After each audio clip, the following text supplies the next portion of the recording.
네, 안녕하세요. JP쌤입니다. 벌써 파트 9네요.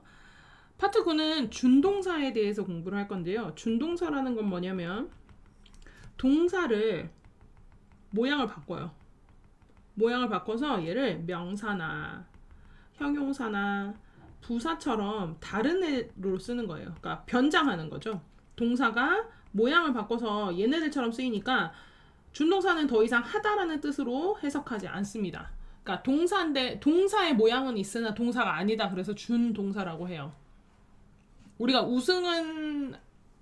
우승이긴 한데 딱히 우승을 하는 걸 준우승이라고 하잖아요. 그런 것처럼 동사의 모양은 있는데 동사는 아닌 걸 준동사라고 합니다. 선생님이 보통은 이렇게 앞부분을 설명하지 않는데 이건 굉장히 중요해서 선생님이 설명을 하게 됐고요. 투부정사라는 건 투 플러스 동사. 우리가 보통 괄호로 표시했죠. to 다음에 동사가 오면 괄호로 표시한 이게 바로 to 부정사입니다. 그 다음에 동명사는 동사에 ing를 붙인 거. 동사 원형에다가 ing를 붙여서 뜻이 뭐뭐 하는 것이라고 돼야 돼요. 얘는 두 가지 조건이 있어요. to 부정사는 to 플러스 동사 하면 되는데 동명사는 동사에 ing를 붙이고 뭐뭐 하는 것이라고 해석돼야 됩니다. 자, 엄청 중요한 부분을 선생님이 먼저 설명을 했는데요. 투부정사와 동명사를 구분하는 거. 이름이 왜 이렇게 쓰이느냐라는 걸 기억하시면 좋습니다. 자, 투부정사부터 시작해 볼게요. 앞에서 설명했던 것처럼 투부정사는 to 다음에 동사 원형을 얹는 형태로 쓰입니다. 형태라는 건 모양이죠. 형태는 to 다음 동사 원형입니다. 중요한 건 동사 원형을 써야 된다는 거예요. 원래 모습 그대로 쓴다는 거죠. 그래서 s가 붙거나 ed가 붙거나 하면 안 됩니다. 그러면 얘는 원래 동사였는데 to를 앞에다 붙여서 얘가 뭘로 쓰이느냐? 명사, 형용사, 부사로 쓰입니다. 명사의 특징은 뭐뭐 하는 것, 형용사의 특징은 뭐뭐 한, 부사의 특징은 뭐뭐 하게 했었잖아요. 그렇지만 요 명사를 빼고 형용사나 부사는 해석이 조금 달라집니다. 그걸 잘 하시면 되겠습니다. 그걸 잘 주의하시면 되겠습니다. 자, 옆에 나와 있죠. read 하면 읽다, 뭐뭐 하다 라고 붙여지는데 투부정사로 to read라고 바꾸면 명사일 때는 읽는 것, 형용사일 때는 뭐뭐 할, 될, 일이라고 선생님이 우리 독해하면서 굉장히 많이 했었어요. 그래서 읽을 이라고 해석이 됩니다. 부사는 뭐뭐 하기 위해. 물론 이거 말고도 굉장히 많았죠. 목걸이 원조 정도야. 네, 목걸이 원조 정도양이라고 해서 굉장히 뜻이 많은데 그 중에 읽기 위해, 뭐뭐 하기 위해는 목적. 투부정사의 부사로 쓰이는 거의 80% 이상이 바로 목적이고요. 그래서 지금 대표적으로 읽기 위해라고만 해놓은 겁니다. 자, 그러면 투부정사의 첫 번째 명사로 쓰일 때 어떤 역할을 하느냐부터 우리 알아보도록 할게요. 투부정사가 명사처럼 쓰이면 주어, 보어, 목적어 역할을 하게 됩니다. 주어란 동사 앞에 위치하고 그리고 은는이가가 붙죠. 이 두 가지를 우리는 알고 있어요. 동사 앞에 위치해 있고 은는이가가 붙는 말을 주어라고 한다. 그러면 투부정사가 주어일 때는 동사 앞에 네, to 플러스 r 그죠? 그리고 뒤에 동사는 뒤에 목적어나 보어가 올 수 있잖아요. 뭐 예를 들면 뭐뭐 을들이 붙는 말이 온다던가 이런 말들이 올 수 있기 때문에 to 동사 원형 다음에 다른 말들도 붙을 수 있다는 걸 알고 있어야 돼요. 그러니까 to play 연주하는 것이라고 하는 게 아니라 to play the guitar 기타를 연주하는 것까지 투부정사로 같이 쓰인다는 얘기죠. 그래서 얘네가 주어가 되고 그러면 기타를 치는 것은 이라고 주어 해석을 하게 됩니다.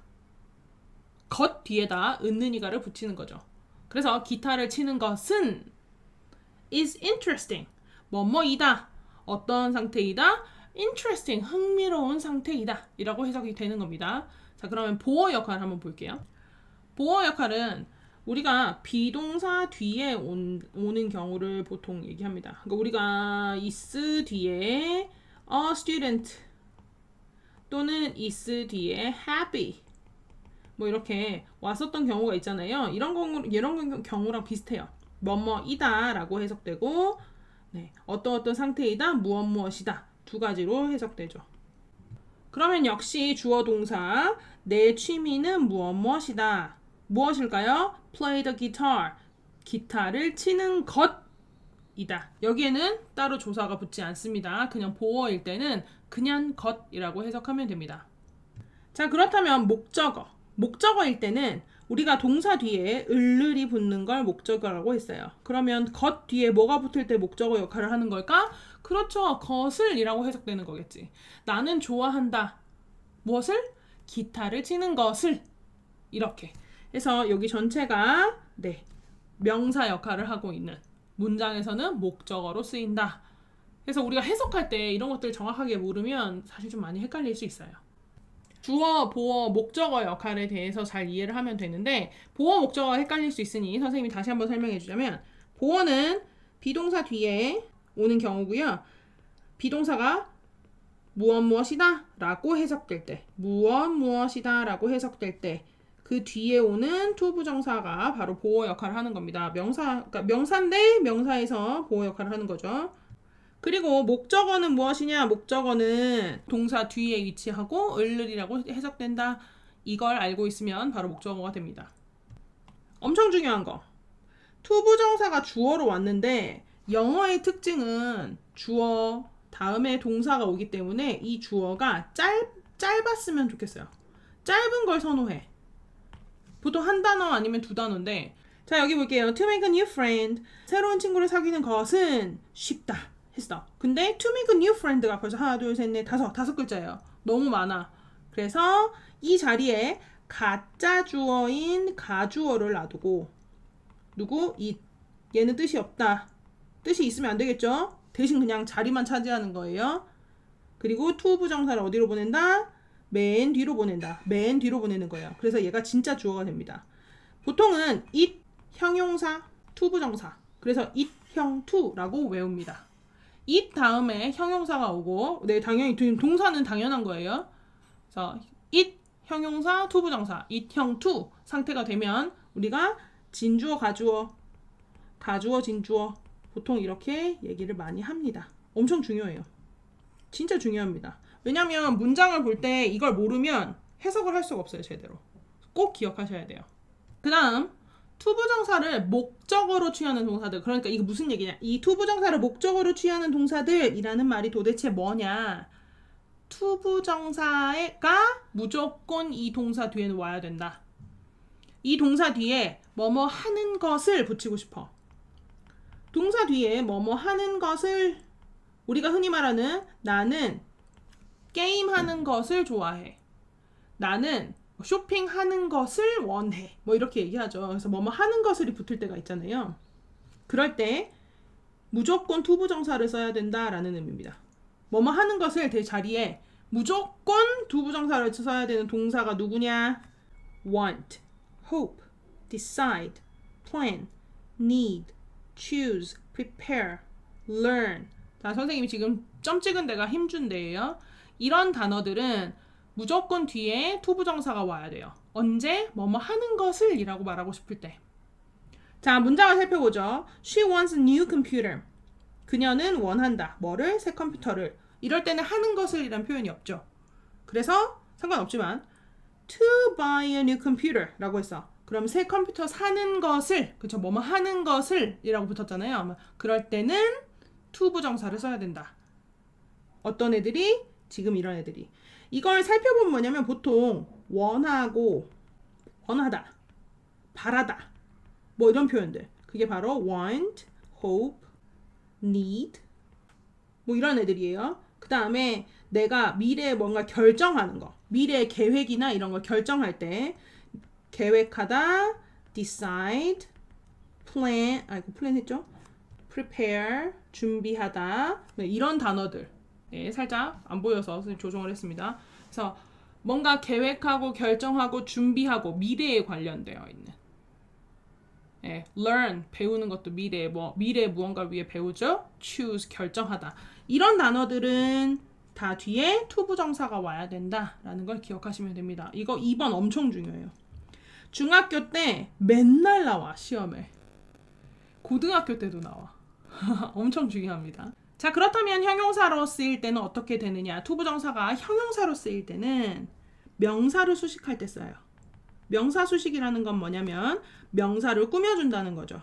원래는 a pretty girl 이라고 해서 예쁜 소녀 이라고 했잖아요. 또는 a smart woman 똑똑한 여자라고 해서 형용사가 앞에서 명사를 꾸며줬죠. 그런데 투부정사가 명사를 수식할 때는 항상 앞에 있는 명사를 수식합니다. 그러니까 위치가 어떻게 되는 거예요? 원래 단어가 하나일 때는 명사 앞에 오는데 투부정사는 일단 기본 투가 붙으니까 기본 두 개야. 단어가 두 개죠. 그래서 무조건 명사 뒤로 갑니다. 위치를 기억해야 돼요. 위치가 엄청 중요해. 명사 뒤입니다. 아까 말했던 것처럼 형용사 뜻이 되면 뭐뭐 할 또는 뭐뭐 될, 뭐뭐 일 이건 이제 자연스럽게 해석하게끔 바꿔지는 건데 뭐뭐 할이라는 뜻으로 바뀌어요. 그래서 마시다와 투가 만났는데 형용사로 된다. 그러면 마실 물. 하다와 투부정사 형용사가 만났다. 그럼 할 일. read 읽다와 투부정사가 만나서 명사를 꾸며준다. 그러면 읽을 책. 이렇게 되는 겁니다. 해석이 엄청 중요해요. 자, 그러면 그는 도와줄 친구가 없다 했어. 그러면 he has no friend. He doesn't have a friend 라고 해도 되겠죠. 그렇지만 어쨌든 he has no friend. 아무런 친구가 없는 거야. 뭐 할? 도와줄. 그죠? 또 I have some homework. 나는 숙제가 있어. 그런데 할 숙제가 있어. 그럴 땐 to do가 뒤에 가서 붙는 거죠. 위치와 뜻을 잘 기억하시면 되겠습니다. 뭐뭐 할, 될, 일 이라고 해석되는 투부정사의 형용사까지 해봤습니다. 가장 중요한 건 위치, 그 다음에 뜻. 이 두 가지가 진짜 중요해요. 위치와 뜻을 잘 기억하시고요. 그 다음에 선생님이 형광펜 표시해놨던 부분들은 꼭 기억하셔야 됩니다. 수고하셨습니다.